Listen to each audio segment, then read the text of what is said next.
दोस्तों फोटोशॉप में healing tools को स्टडी करने के बाद अब हम फोटोशॉप में जिस नेक्स्ट टूल की तरफ बढ़ने लगे हैं उसका नाम है कलोन स्टैम्प टूल।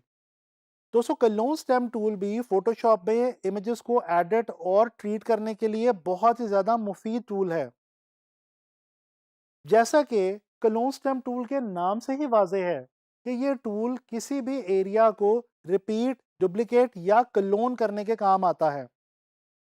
दोस्तों फोटोशॉप में अगर किसी भी इमेज में हम किसी भी एरिया को या तो डुप्लीकेट करना चाहें या रिमूव करना चाहें तो कलोन स्टैम्प टूल इन दोनों कामों के लिए सबसे बेस्ट टूल है। आप लोग इस वक्त स्क्रीन के ऊपर एक इमेज देख रहे हैं। ये एक लेक का इमेज है जिसके किनारे पे घास उगी हुई है।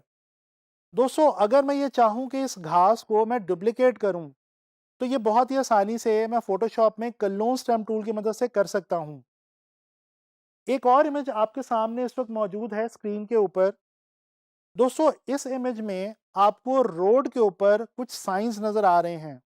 अगर मैं चाहूं कि इन साइंस को मैं रिमूव कर दूं तो ये भी बहुत ही आसानी से और बहुत सफाई से कलोन स्टैम्प टूल की मदद से फोटोशॉप में किया जा सकता है। तो चलें चलते हैं फोटोशॉप की तरफ और एक्सप्लोर करते हैं कलोन स्टैम्प टूल को। दोस्तों ये आप देख सकते हैं कि इस वक्त ये आपके सामने लेक वाला इमेज जो है ये मैंने फोटोशॉप में ओपन किया हुआ है। मैं सबसे पहले लेयर ज़ीरो करता हूँ। आप देख सकते हैं बहुत ही खूबसूरत इमेज है लेक का, पीछे माउंटेन्स नज़र आ रही हैं, खूबसूरत सा स्काई है और यहाँ पे ये घास जो है ये उगी हुई है। अच्छा ये जो घास के चंक्स आपको नज़र आ रहे हैं इनको हम बेसिकली अभी डुप्लिकेट करते हैं और देखते हैं कि हम इस इमेज के साथ क्या कर सकते हैं कलोन स्टैम्प टूल की मदद से। दोस्तों कलोन स्टैम्प टूल की जो शॉर्ट की है वो है एस। जैसे ही आप फोटोशॉप में एस प्रेस करते हैं तो आप कलोन स्टैम्प टूल के ऊपर पहुंच जाते हैं। अच्छा मैं यहाँ पे न्यू लेयर लेता हूँ क्योंकि मेरे पास यहाँ पे कलोन स्टैम्प टूल में ये तीनों ऑप्शंस मौजूद हैं, current layer, current and below और ऑल लेयर्स। तो लिहाजा मैं यहाँ से ऑल लेयर्स को चूज़ कर रहा हूँ और यहाँ से मैं एक एक्स्ट्रा लेयर ऊपर ले रहा हूँ ताकि मैं जो भी वर्किंग करूँ वो मेरी एक्स्ट्रा लेयर में मेरे पास मौजूद हो। अच्छा दोस्तों इसके अलावा यहाँ पे हमारे पास एक और इम्पॉर्टेंट ऑप्शन ये है कि हम यहाँ से ओपेसिटी इसकी कम ज़्यादा कर सकते हैं और इसी तरह से हम इसका फ़्लो भी जो है ये भी यहाँ से बढ़ा सकते हैं, कम कर सकते हैं। इस वक्त ये फ़्लो मैंने तकरीबन 35-36 रखा हुआ है। अच्छा दोस्तों ये जो कलोन स्टैम्प टूल है ये भी बेसिकली ब्रश की मदद से ही इस्तेमाल होता है। सो लिहाजा यहाँ से आप आके सॉफ्ट ब्रश, हार्ड ब्रश, किसी भी तरह का ब्रश जो है वो आप चूज़ कर सकते हैं।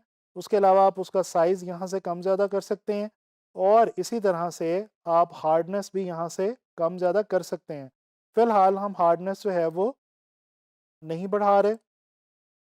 अच्छा दोस्तों ये कलोन स्टैम्प टूल उसी तरह से काम करता है जिस तरह से हम जो हीलिंग ब्रश टूल है उसके लिए हम तरीका इस्तेमाल करते थे वही तरीका हम तकरीबन कलोन स्टैम्प टूल के लिए इस्तेमाल करते हैं।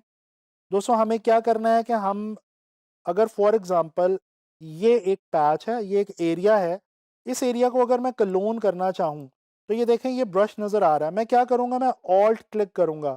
ऑल्ट की मदद से जैसे ही मैं यहाँ पे क्लिक करूँगा, तो ये देखें ब्रश ने यहाँ पे क्लोन स्टैम्प टूल ने बेसिकली ब्रश की सूरत में उस एरिया को जो मैंने क्लोनिंग के लिए चूज़ किया है, इसने अपने पास कैप्चर कर लिया, चूज़ कर लिया। अब मैं जहाँ पे भी जाके क्लिक करूँगा वहाँ पे ये जो एरिया है ये कॉपी हो जाएगा। मैं फ़िलहाल आपको समझाने के लिए यहाँ से फ़्लो भी बढ़ा रहा हूँ। ये देखें। इसी तरह से हम क्या करते हैं कि हम यहाँ से करीब-करीब के एरिया से पिक करते जाते हैं। फ़्लो हम बढ़ा लेते हैं ताकि हमारी जो फ़िलहाल आपको जो है ये ईज़िली नज़र आ सके कि हम कर क्या रहे हैं। ये थोड़ा-सा हम ज़ूम करते हैं और जनाब इधर से हमने एरिया जो है वो सिलेक्ट किया और ये देखें यहाँ पे आके हमने कॉपी कर दिया यानी कि क्लोन कर दिया। अच्छा इस वाले टूल में भी आपने यही करना है कि आपने करीब-करीब के एरिया से यानी मिसाल के तौर पे यहाँ पे अगर आपने स्टैम्पिंग करनी है, तो यहाँ से आप चूज़ करें बिल्कुल करीब के एरिया से और यहाँ पे आके आप स्टैम्पिंग कर दें। तो ये देखें हम बड़े आराम से, बड़ी आसानी के साथ ये जो है वो ग्रास जो है वो हम यहाँ पे ऐड किए जा रहे हैं। ये इतना अच्छा नहीं लग रहा, चलें इसको हम दोबारा ऐड करेंगे। ये देखें जी, यहाँ से मैं चूज़ करता हूँ और यहाँ पे आके मैं कॉपी कर देता हूँ। तो ये आप देख सकते हैं कि हम जितना मर्ज़ी यहाँ पे चाहें हम ग्रास करीब-करीब के एरिया से चूज़ करके हम इनको यहाँ पे ऐड कर सकते हैं। ये देखें, अब ये बिल्कुल ऐसे लग रहा है जैसे ये ग्रास पहले से यहाँ पे उगा हुआ था और जैसे हमने इसको क्लोन ना किया हो, बल्कि पहले से यहाँ पे नेचुरली मौजूद हो। अच्छा दोस्तों, एक और चीज़ मैं आपको यहाँ पे समझाता चलूँ क्लोन स्टेम टूल की, कि हम जितना ज़्यादा इसको ब्रश को छोटा रखेंगे उतने कम एरिया से ये क्लोनिंग के लिए जो एरिया चूज़ करेगा उसको चूज़ करेगा। जितना ब्रश को बड़ा रख के हम ऑल्ट प्रेस करके हम माउस को करेंगे प्रेस, उतना ही ज़्यादा एरिया ये चूज़ करेगा। लिहाजा कोशिश ये होनी चाहिए कि करीब का एरिया हो और थोड़ा सा छोटा एरिया हो, ताकि उसको हम ईज़िली मैनेज कर पाएँ। ये देखें, ये देखें दोस्तों, आप देख सकते हैं कि ये पहले ये जो एरिया था ये कुछ और था और अब हमने इसको ऑल टुगेदर जो है वो चेंज कर दिया हुआ है। तो ये आपके सामने हमने क्लोन स्टेम टूल की मदद से क्या किया कि हमने घास को जो है वो रेप्लिकेट कर दिया, बिल्कुल उसको हमने क्लोन कर दिया। अच्छा, मैं जल्दी से अपने दूसरे इमेज पे आता हूँ। ये आपके सामने एक इमेज मौजूद है रोड का, एक बहुत ही खूबसूरत सा डार्क इवनिंग का शॉट है। रात का शॉट लग रहा है तकरीबन। मैं एक लेयर ऊपर ऐड करता हूँ और यहाँ से आके ऑल लेयर्स को I will make it sure कि यहाँ से ऑल लेयर सेलेक्ट हो। अब इस काम के अंदर क्योंकि हमने रिमूव करना है तो हम फ्लो थोड़ा सा कम करेंगे। वहाँ पे हम स्टैंपिंग कर रहे थे, यहाँ पे हम रिमूविंग करेंगे। अच्छा, एक चीज़ आप गौर करें, मैं दूसरे इमेज पे आ गया हूँ, लेकिन अभी भी अगर मैं इसको एनलार्ज करके देखूँ तो ये मुझे वही घास वाला इमेज ही दिखा रहा है अपने अंदर। क्योंकि जब तक आप दोबारा दूसरे इमेज में जाके वहाँ से एरिया सेलेक्ट नहीं करेंगे तो ये पिछले इमेज वाले एरिया को ही चूज़ करके रखेगा। लिहाजा आपने ध्यान रखना है कि आपने बार बार इसकी मदद से जो है वो पहले एरिया चूज़ करते जाना है और फिर उसको स्टैंप करते जाना है। ये देखें, अब मैं यहाँ पे अगर इसको जो है वो थोड़ा सा मैं इसकी ओपेसिटी को भी कम कर देता हूँ, ताकि हम ज़रा बहुत स्मूथ वे में इसको लेके ख़त्म कर सकें। अच्छा, आप देख रहे हैं कि साथ साथ थोड़ा थोड़ा वो जो हमारा एरिया हम नहीं चाहते उसको भी दोबारा डुप्लिकेट कर देता है। तो इस चीज़ से बचने के लिए हमें करना ये होगा कि हमें बार बार सिलेक्शन लेनी होगी।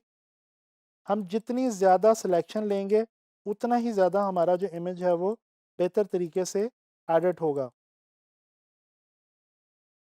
ये देखें जी, ये जो रोड साइन है ये अब आपको ख़त्म होता हुआ दिखाई दे रहा है। अच्छा, ये ओपेसिटी और फ्लो को हमने ट्रायल एंड एरर बेसिस पे साथ साथ चेंज करते जाना है। डिफरेंट एरियाज़ में हमें डिफरेंट ओपेसिटी और डिफरेंट फ्लो की ज़रूरत पड़ सकती है। तो लिहाजा ये कोई इसका सेट पैटर्न नहीं है, कोई इसका कोई फार्मूला नहीं है कि मैं आपको कहूँ कि जी आप किसी भी इमेज के लिए ख़ास ओपेसिटी रख लें या ख़ास फ्लो रख लें, नहीं। ये आपको ट्रायल एंड एरर बेस पे डेफिनेटली जब आप किसी भी इमेज को ट्रीट कर रहे होंगे तो आपको ये खुद से देखना होगा और बार-बार इसको जो है वो आपको चेंज करना होगा। जिस तरह आप बार-बार सिलेक्शन ले रहे होंगे, इसी तरह से आप बार-बार जो ये फ्लो और ओपेसिटी वगैरह है, इसको भी आप चेंज करते जाएँगे। ये अब फ़िलहाल मैं ज़रा इसको जल्दी से थोड़ा यहाँ से ख़त्म करता हूँ। अच्छा, एक और मैं आपको छोटी-सी टिप देता जाऊँ यहाँ पे कि कोशिश करें कि अगर आप इमेज के एंड पे हैं, जैसे इस वक़्त ये मैं एंड पे हूँ, तो कोशिश करें कि जो आप एरिया सेलेक्ट कर रहे हैं वो इमेज के एंड से सेलेक्ट ना करें। क्योंकि अदरवाइज़ फिर उसमें होगा क्या कि ये जो कॉर्नर्स हैं, ये भी उसमें डुप्लिकेट होते जाएँगे और ये उन कॉर्नर्स को भी जो है वो कैच कर लेगा। तो इस चीज़ को थोड़ा-सा अवॉइड करें। इसका आपको फ़ायदा ये होगा कि आप जो एरिया चूज़ कर रहे हैं स्टैम्प करने के लिए, वो एरिया बिल्कुल ठीक रहेगा। ये देखें दोस्तों, हमने रोड के ऊपर से ये जो साइन था इसको बिल्कुल रिमूव कर दिया। अब अगर इस लेयर को मैं ऑफ़ करके दिखाऊँ तो ये देखें वो एक्चुअल लेयर में अपनी जगह पे मौजूद है, लेकिन मैंने क्लोन स्टैम्प की टूल की मदद से उसको बिल्कुल रिमूव कर दिया।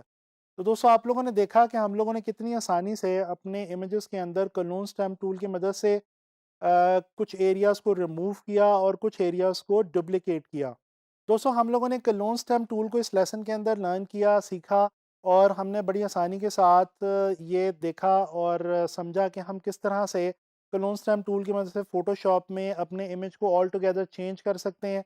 उसके अंदर कोई भी एरिया, ख़ास स्पेसिफ़िक एरिया अपनी मर्ज़ी से हम रिमूव भी कर सकते हैं और उसको डुप्लिकेट भी कर सकते हैं, क्लोन भी कर सकते हैं। तो क्लोन स्टैम्प टूल जो है ये एक बहुत ही मुफ़ीद टूल है और आने वाले वक़्त में जब आप काम करेंगे इंशाल्लाह ताला तो आपको डिफ़रेंट असाइनमेंट्स में, डिफ़रेंट जॉब्स में ये जो टूल है ये बहुत ज़्यादा काम आएगा। आप किसी भी फ़ोटो को एडिट कर रहे हैं, ट्रीट कर रहे हैं, तो आप उस फ़ोटो को, उस इमेज को अपनी मर्ज़ी से बना सकते हैं, चेंज कर सकते हैं इस टूल की मदद से। आने वाले लेसन्स में हम फ़ोटोशॉप के कुछ और मज़ीद एडिटिंग के जो टूल्स हैं, उनको स्टडी करेंगे और कुछ बहुत मज़े-मज़े की चीज़ें लर्न करेंगे। तो इंशाल्लाह ताला मुलाकात होती है नेक्स्ट लेसन में।